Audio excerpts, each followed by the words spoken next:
Hello, and a very warm welcome to A Lady Well Traveled.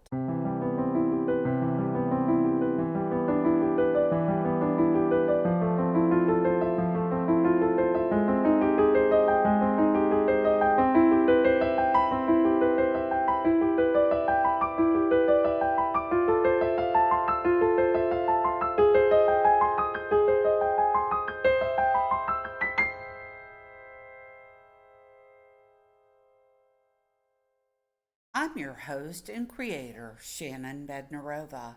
If this happens to be your very first time tuning into the program, let me give you a very quick and general map of where we usually go.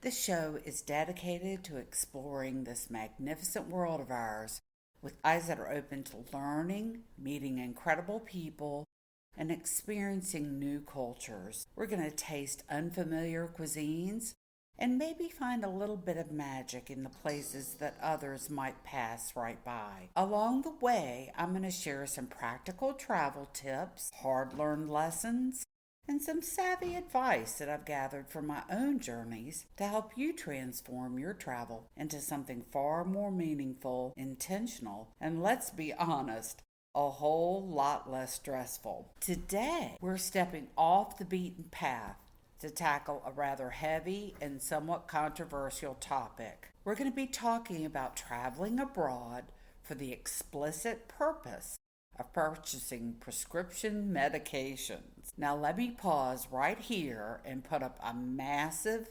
ironclad disclaimer. Up front, I want to say unequivocally, I'm not endorsing this practice, nor am I recommending that a single one of you go out and do this. I'm not a physician, a pharmacist, nor am I an attorney. But here's why we're talking about this today. It's an absolute reality. It happens all the time. People that you know, your coworkers, your neighbors, maybe even yourself, are going across the border and buying your prescription medicines. Sometimes it works out just fine with no problems, and other times it can go incredibly tragically wrong. Now, I really believe this is a conversation that we need to have, and it needs to be brought out into the open. We need to discuss it honestly on travel blogs and podcasts because hiding from it doesn't make it stop happening. I think it's something that occurs a lot more often than we'd like to believe. So today we're going to look right at it.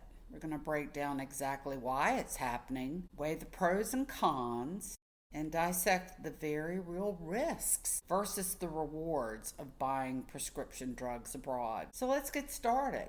Why are so many Americans crossing the borders just to buy pills? What drives a person to pack up and leave the United States and head into a foreign pharmacy in places like Canada or Mexico to buy pharmaceuticals? So when we look past our headlines, it usually boils down to about 6 very distinct reasons. First, and I think foremost, that's cost. It's certainly no secret to anybody that drugs can be astronomically and ridiculously expensive in the United States. We've all seen the stories on the news or experienced it at the pharmacy counter ourselves, where a monthly supply of necessary medication costs as much as almost a mortgage payment. Yet right across the border in Canada or Mexico, those exact same brand names or generic equivalents can be found for a mere fraction of what we pay in the United States. So for somebody who's on a fixed income or without great insurance or any insurance for that matter, that price gap isn't just a minor savings, it's really a life-altering difference. The second biggest driver, I believe, is bypassing the prescription bottleneck. So in many countries outside of the United States,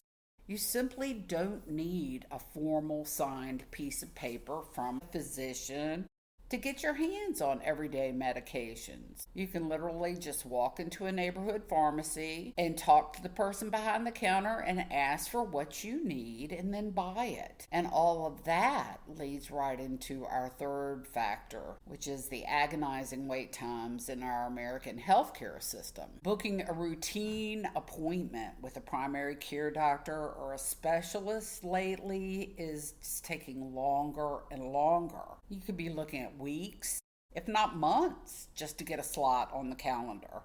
And then sometimes you get canceled, rescheduled, and canceled again. If you know exactly what medication you need, sitting around for 3 months to 6 months just to get a doctor to write a note feels very frustrating. Fourth, I think we have to look at the sheer expense of U.S. medical care and our office visits. So for those who have no insurance or those who are stuck with really big deductibles, I think it's something that we really have to think about. Urgent care clinics used to be the answer, but now they've started huge fees just to walk through the door. People are getting deeply fatigued by the endless cycle of having to visit a doctor just every few months just to get that piece of paper so they can get the drugs they need to stay well. They've got to pay a co-payment when they do that. They have to go through so much hassle.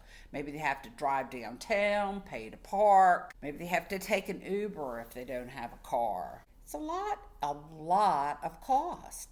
And this is really, really true for maintenance medications that aren't considered dangerous and they don't require close monitoring. You don't have to have regular blood work to test and see, for example, if your kidneys or liver are functioning well. Now, you think about common lifestyle or travel items. Let's just say Retin A to keep the wrinkles at bay, or something like Latisse to grow out your eyelashes, or those incredibly handy anti-nausea transdermal patches that people use when they go on a cruise or when they're taking a long airplane ride. For those of us who love to travel, those are very important. So paying $150 to go see a doctor just to be allowed to get a motion sickness patch feels a bit insane to a lot of us. Now, our fifth reason is certainly a sign of the times, and that's the advent of AI self-diagnosis. Now, believe it or not, people are now more often going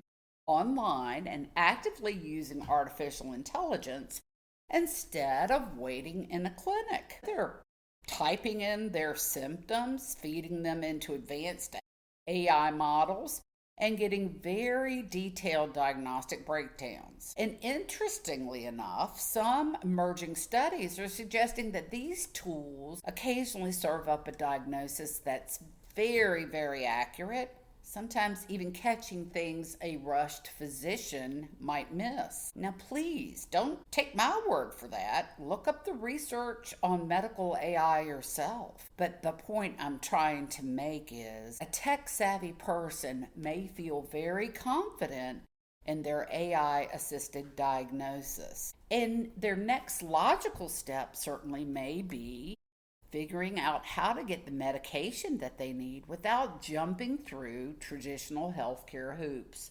I mean, after all, isn't that what we're supposed to be doing? Is using technology to make our lives better? And last but not least, I think the sixth driver is one that hits close to home for all of us, especially the privacy advocates out there. And that's the desire to escape government monitoring. Now, what am I talking about here? Now, many people simply don't understand or know about this, but the government keeps track of our prescriptions that have to do with stimulants, opioids, and sedatives. And a lot of people really don't want their medical activities and drug usage tracked, logged, and scrutinized by authorities. In the United States, almost every single state utilizes what is known as a PDMP, or a prescription drug monitoring program. Now, that is that electronic database that tracks all of those substances I mentioned. And what about even stimulants like ADHD medications? Those are tracked as well. Physicians, dentists, and pharmacists use this database every day to see if a patient might be drug seeking, doctor shopping, so that they can go seek another doctor across state lines, or they also use it to audit doctors to make sure they aren't overprescribing. And while there isn't one singular unified federal database just yet, states can and often do share this data with one another. So every time you fill a controlled script, your personal data is tracked. And some folks want absolutely no part of that system, regardless of whether they're doing anything wrong or not.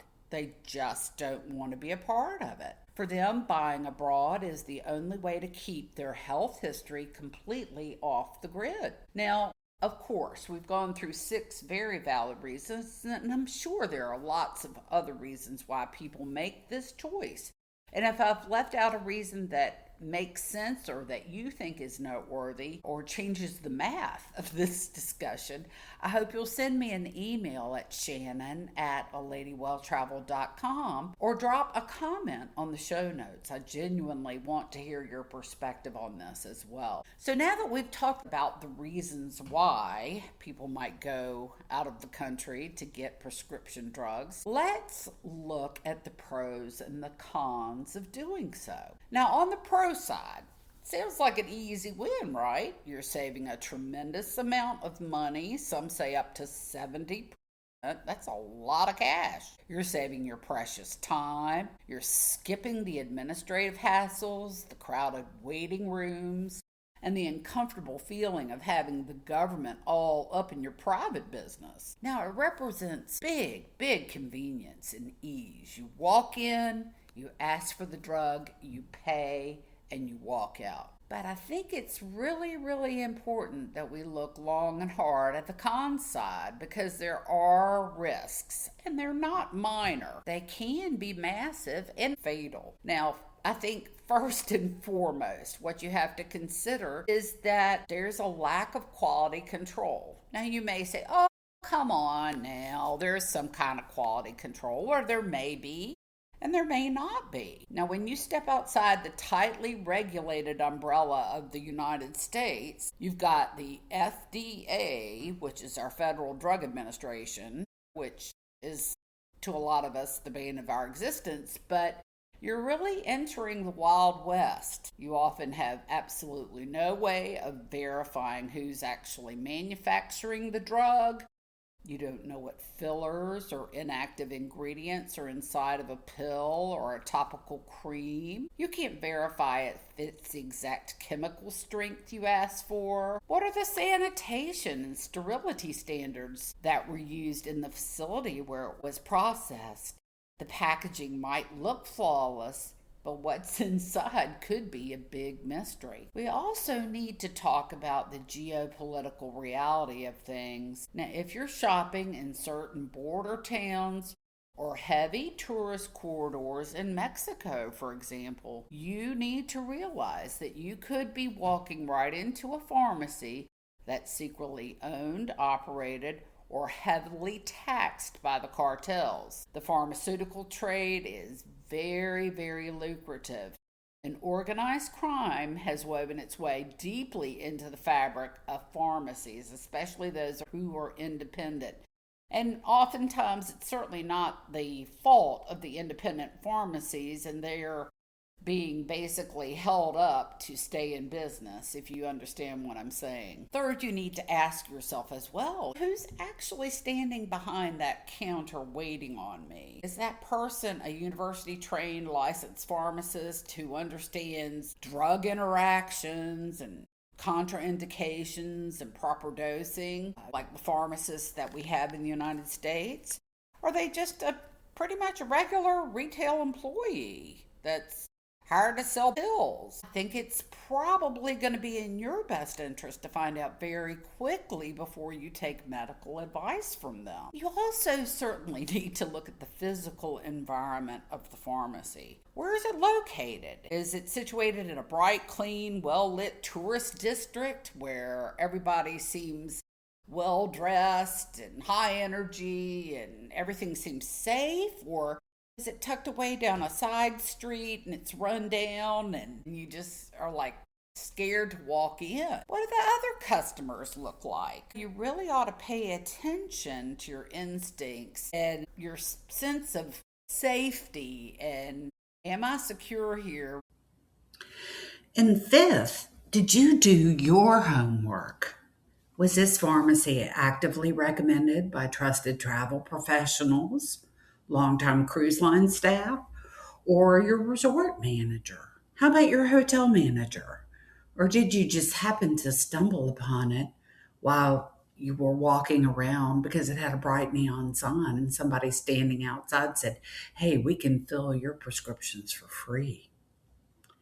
So let's say you've done all your research, you've weighed the risks, and you've made the personal decision to go ahead and buy medication abroad. Now you have to face the ultimate gatekeeper, and that is the U.S. Customs and Border Protection Agency, or CPB.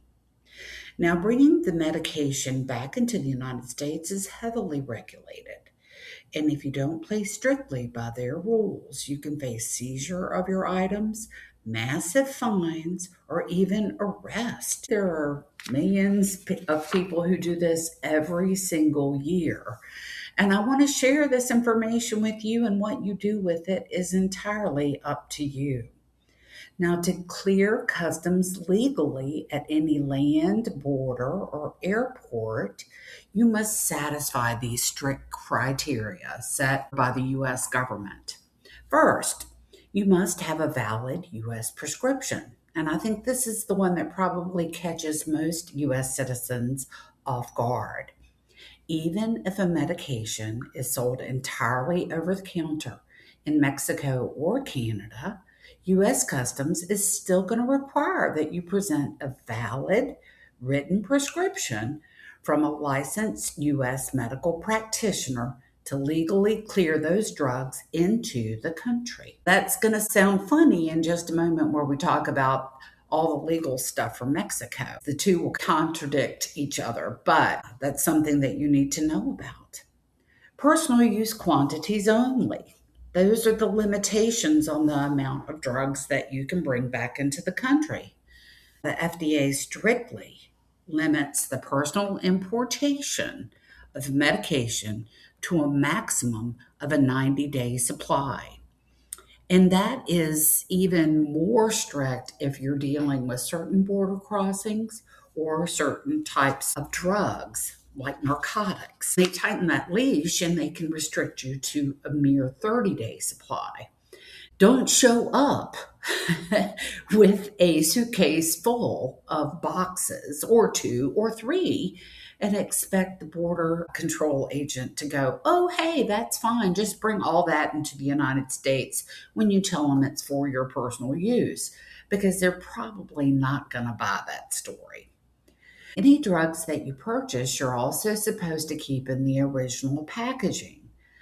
Don't, under any circumstance, bring pill bottles from the United States and dump all those pills in there, or a pill organizer, the kind that you can put your week or your month in. You're supposed to have all your pills in the original packaging, and everything, including the manufacturer's label, must be clearly visible, legible, and unaltered.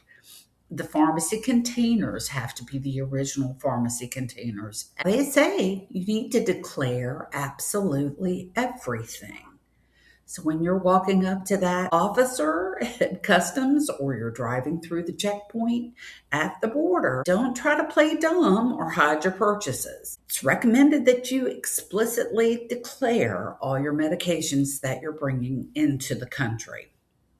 Now, be insanely careful with controlled substances. If you're bringing back any type of a controlled substance, and those are going to be narcotics, heavy painkillers, strong sedatives, even things like drugs for ADHD, you're going to be walking into a literal minefield because these face very intense scrutiny. By law, they're strictly capped at a maximum of 50 total dosage units unless you hold a specific, highly restrictive federal permit, which I'm willing to bet almost all of us don't have. I referenced this earlier. We've got a lot of laws we have to follow in the United States, but there are also some strict protocols governing the folks in Mexico as well. Mexican pharmacies cannot legally and will not fulfill a foreign U.S. prescription. So you remember when I referenced that earlier? Yeah, you might waltz in with all your prescriptions in hand and wave those in front of the pharmacy and go, hey, can you take care of all these? Because it's got all the names of the drugs, the dosages, and when I'm supposed to take them. And the pharmacist is going to look at you and go, I'm sorry, I can't, because that's not allowed in Mexico. How do people manage if they want to do this above board? There are what turn out to be the equivalent of CVS's and Walmart's and Walgreens. And these big retail pharmacy chains are located in Mexico. And almost always they're going to have a small walk-in clinic right next door where you can go and see a Mexican physician, talk to them about what you need, and they'll do a brief examination and ask you some questions, certainly, and then you can get a legal Mexican prescription. And this is only usually for a couple of dollars. It's not going to cost you a lot of money to walk in there. One of the things that would be helpful and is going to save you a lot of time if you decide to go this route is bring something like an office note, a chart, or your medical history that indicates I've been diagnosed with this problem in the United States. Here is the office note. This is the medication that I've been taking. And if you have an original prescription, that's going to help the Mexican physician establish your medical history, give them a little bit more background so that they can get you on your way a lot more quickly. This also provides a clear paper trail just in case you're stopped by U.S. border agents when you return to the United States. This segment is not to discuss the drug crisis, the opiate crisis, any of those problems that we have in the United States, because we all know about that. It's a very serious and terrible problem. But one of the things that I do want to talk about are counterfeit drugs, because they definitely apply where we're talking about going abroad to get drugs. When I talk about this is not just scaremongering. One of the most frightening things that we've seen recently is a lot of independent research laboratories, some affiliated with large academic institutions like UCLA, are testing drugs that are gotten from mom and pop pharmacies in Mexico, especially in border towns. And they're finding that these drugs are really counterfeit. They're not made up of the chemicals that they say they are, not the drugs that they purport themselves to be selling. Instead, they're finding sophisticated operations that are producing lookalike drugs for OxyContin, oxycodone, Ritalin, Adderall. These drugs are typically laced with fentanyl, methamphetamine, heroin. You could be taking a huge chance when you're looking for a prescription painkiller or even a drug to treat ADHD, and you're unknowingly buying a lethal dose of fentanyl. That's going to be very, very heartbreaking for you, your family, your friends, your children. You need to be extremely careful, mindful of the counterfeit drug problem, especially in Mexico. If we're going to talk about you going to another country to purchase prescription drugs, a lot of people do it. You probably need to think about ways to minimize the risk to you. and your health. First of all, I would definitely avoid any of the small mom and pop pharmacies, the beachside vendors, the stalls, the person on the side of the street who's got their coat open and selling drugs that way. Yeah, you're just really asking for trouble. Look for the large, highly regulated pharmacies, like the equivalent of CVS or Walgreens here in the United States, and get a pen because I'm going to give you some names to look for. So here they are. Write down these names. Farmacias del Ahorro, Ahorro. Farmacias Guadalajara, or Farmacias Similares. These are the drugstores that are in Mexico that you can really trust because they're highly regulated by really what's the equivalent of Mexico's Federal Drug Administration, their FDA, and that's called COFEPRIS. COFEPRIS. I don't know what that acronym stands for. That's the agency in Mexico that's responsible for overseeing drug safety and quality. Make sure that any drug that you purchase has a COFEPRIS seal, security, sticker, label that it's been officially approved for quality. Inspect any packaging that you get. You want to be a detective here. If you see a box or a package and it's got misspelled words on it, no, don't get it. If you see that the security seal has been tampered with, don't get it. If you see that any of the expiration dates have been changed or marked through, again, that is a red flag. Run the other way. If you go into a pharmacy, you need to look and see, how are these drugs being stored? Is the store hot? Is it very humid? Are drugs that are supposed to be refrigerated being refrigerated? Those are all very important because you could be buying a drug that's really dead on arrival. It's lost its efficacy because it's not being stored properly. Let's pull back the curtain. Have I ever purchased drugs in Mexico that are prescription drugs? Let's state it that way instead. Yes, I have. I'd like to tell you what my personal policy is. First of all, I have only ever purchased low risk, topical, or emergency items. And when I say that, let me explain. Many of you have heard about Retin-A. And Retin-A is a topical skin cream that's prescribed by dermatologists for helping skin renewal. People use it they don't want to have wrinkles and they don't want dark spots. So Retin-A really helps with that. Yes, I have purchased that. Now, if I overuse Retin-A, I might get peely skin or some burning, but I'm not going to die.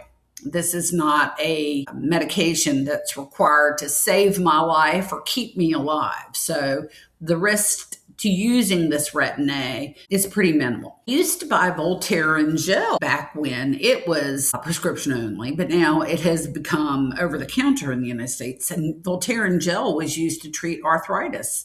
So I would use it when my knees would hurt. Now, based on everything that we have unpacked today, my no-nonsense recommendation to you is this. Play by the rules. Make sure you know exactly what pharmacies are legitimate, nationally regulated. If you decide to get a prescription, you're going to be pretty much ensured that that's going to be a drug that's been regulated by COFEPRIS. Above all else, prioritize your safety. If something seems off, the pharmacy seems a little shady, the packaging looks like it's been tampered with, there are misspellings on the label. If you just feel something's a little weird, then leave it. Go. Run the other way. Nothing is worth saving a few bucks, $100, $200. It's not worth it if it harms your health. So don't do it. That would be my recommendation. I appreciate you spending your time with me and listening to this topic because I think it's so, so important. We know that people cross the border every day, whether or not it's to Mexico or to Canada, and in some to get prescription drugs. We've talked about all the reasons why. We've talked about all of the motivations to do so. And we've also talked about the risks. If you have any input that you'd like to add, I'd love to hear it. Please write to me at Shannon at aladywelltraveled.com. That's Shannon at aladywelltraveled.com. And that's traveled with two L's. I'd love to hear from you. If you think I'm off base, if it's something that you do all the time, you go frequently abroad to get your drugs because it makes perfect sense to you. I'd love to hear from you. Love to hear a viewpoint. I thank you so much for joining me. You can find me on all the streaming platforms. I am now also on YouTube. You can see me in the YouTube studio, YouTube music as well. And I hope you'll refer me to your friends and family and others who might enjoy listening to this podcast. And before we go, I hope that you'll remember that God created this big, beautiful world just for you. And all you have to do is get out there and see it. So until we meet again, until next time, bye bye.